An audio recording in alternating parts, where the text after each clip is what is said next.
नरेंद्र मोदी जी के रहते भारत में अराजक स्थिति पैदा करने वाले किसी भी शख्सियत को सफल नहीं होने दिया जाएगा। आज के दिन में भी सरकार की मंशा है कि चीनी मिलों को पुनर्जीवित किया जाए।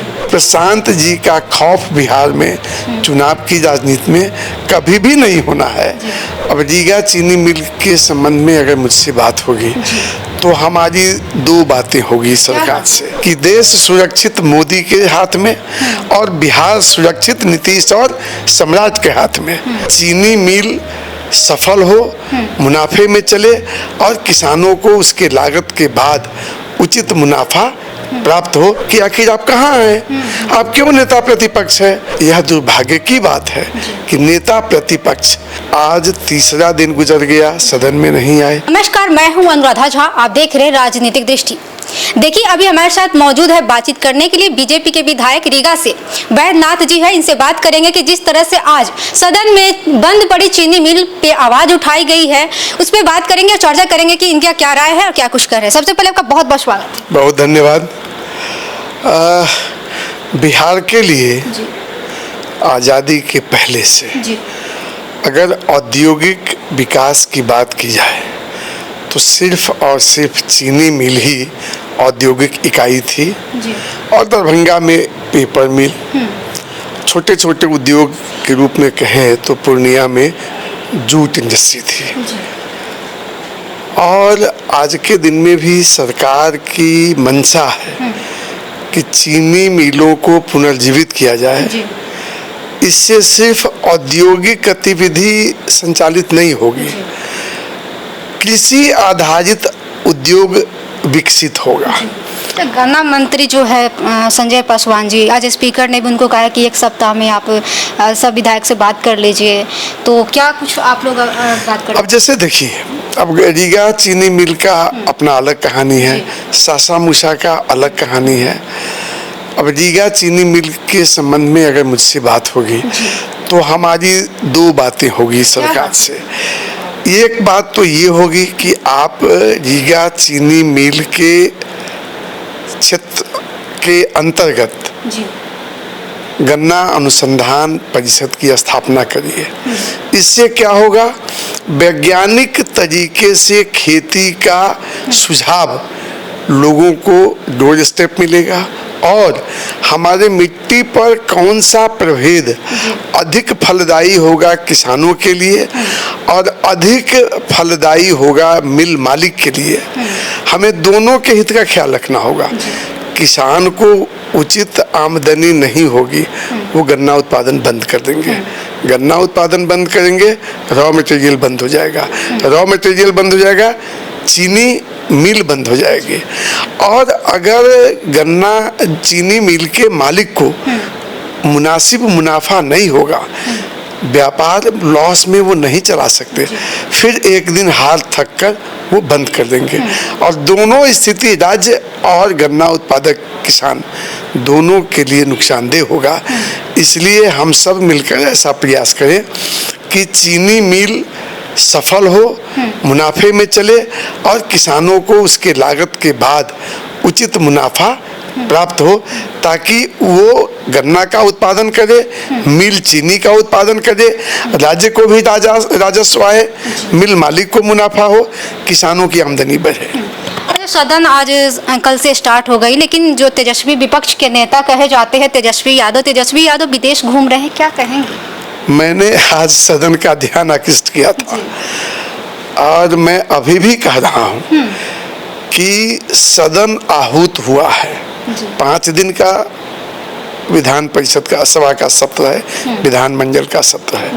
मुख्यमंत्री जी लगातार सदन में हैं, पूरा मंत्री परिषद सदन में है, विधानमंडल के सारे सदस्य सदन में हैं, सरकारी अधिकारी आवश्यकता अनुसार सदन के दीर्घा में हैं और सब मिलकर बिहार के विकास के लिए विधायी निर्णय भी किया जा रहा है और कार्यकारी निर्णय भी लिया जा रहा है, जिससे हम विकसित बिहार के लक्ष्य को हासिल करने के दिशा में आगे बढ़े। लेकिन यह दुर्भाग्य की बात है कि नेता प्रतिपक्ष जिनके ऊपर एक बहुत बड़ा संवैधानिक दायित्व है कि बिहार के विकास में वो सहयोग करें, सुझाव दें, योगदान दें। आज तीसरा दिन गुजर गया, सदन में नहीं आए। बजट सत्र 20 दिवस का था और हमको नहीं लगता है कि 2-2.5 घंटे वो सदन में मौजूद थे। तो ये एक दुर्भाग्यपूर्ण स्थिति है कि बिहार के विधानमंडल में नेता प्रतिपक्ष सदन से अनवरत गायब रहकर अपने संवैधानिक दायित्व का निर्वहन नहीं कर रहे हैं। तो बिहार की जनता तो सवाल पूछेगी कि आखिर आप कहाँ हैं, आप क्यों नेता प्रतिपक्ष हैं? और यदि आप बिहार के विकास में विधानमंडल के सदन में रहकर अपना राय नहीं देंगे तो बाकी आप कहाँ, आपका उपयोग है? क्यों आप नेता प्रतिपक्ष है? ये सवाल तो उनसे पूछा जाएगा और वही मैंने आज पूछा है। अभी बांकीपुर में उपचुनाव होनी है, 30 तारीख को चुनाव है और जो प्रशांत किशोर है आप लोग को चुनौती दे रहे हैं, इसे आप चुनौती आप लोग कैसे स्वीकार कीजिए? देखिए, यह क्षेत्र श्री नितिन नवीन जी का क्षेत्र है जो हमारे राष्ट्रीय अध्यक्ष है और उनके पिताजी भी उस क्षेत्र का सेवा किए हैं, खुद भी कर रहे हैं और राज्यसभा के सांसद होने के बाद भी उनकी आत्मा बांकीपुर में बसती है, पटना में बसती है, बिहार में बसती है। तो लोग बहुत सजग हैं और जिस तरीके से प्रशांत किशोर जी भिन्न भिन्न तरह के शक्तियों के रणनीति का मोहरा बने हैं, वो जमानत बचा ले इसकी लड़ाई लड़ रहे हैं। जीतने का तो कोई सवाल ही नहीं है, चुनौती तो वो दे ही नहीं सकते। क्योंकि मैं भी कल कुछ इलाके में घूमा, लोगों ने साफ कहा कि देश सुरक्षित मोदी के हाथ में और बिहार सुरक्षित नीतीश और सम्राट के हाथ में। तो अब तो नीतीश जी अभिभावक की भूमिका में हैं, सम्राट जी बिहार के विकास का नई कहानी लिखने वाले हैं। प्रशांत जी का खौफ बिहार में चुनाव की राजनीति में कभी भी नहीं होना है।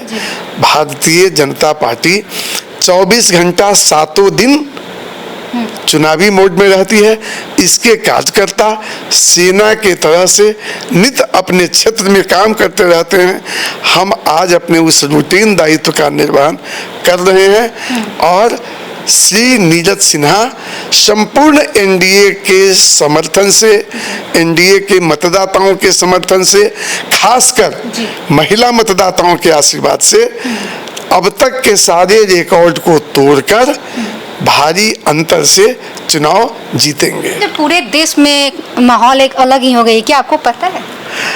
देश का माहौल बिगाड़ने का प्रयास विदेशी शक्तियों के उद्देश्य रणनीति के तहत देश के कुछ राजनेता जरूर कर रहे हैं और हमारे प्रधानमंत्री जो आज के दिन में वैश्विक राजनीति के निर्णायक राजनेता हैं, तो इससे भी बड़ी बड़ी शक्तियों को अंदर से जलन है, जिनका अंदरूनी समर्थन देश को कमजोर करने में लगे विदेशी शक्तियों के जरिए भारत के अंदर अराजक स्थिति पैदा करने का है। लेकिन मैं आपके चैनल के माध्यम से स्पष्ट कहना चाहता हूं, नरेंद्र मोदी जी के रहते भारत में अराजक स्थिति पैदा करने वाले किसी भी शख्सियत को सफल नहीं होने दिया जाएगा। ऐसे काल नेमियों का फन कुचल कर रख दिया जाएगा। चलिए, बहुत बहुत शुक्रिया बातचीत। बहुत धन्यवाद। तो जैसा कि अभी देख रहे थे, अभी हमारे साथ बातचीत कर रहे थे वैद्यनाथ जी थे और ये बीजेपी के विधायक है। इन्होंने क्या कुछ कहा आपने साफ तौर पे सुना। इनके बातों से आप लोग कितना सहमत है, आप अपनी प्रतिक्रिया में कमेंट बॉक्स में दीजिएगा। तब तक के लिए धन्यवाद। बहुत धन्यवाद।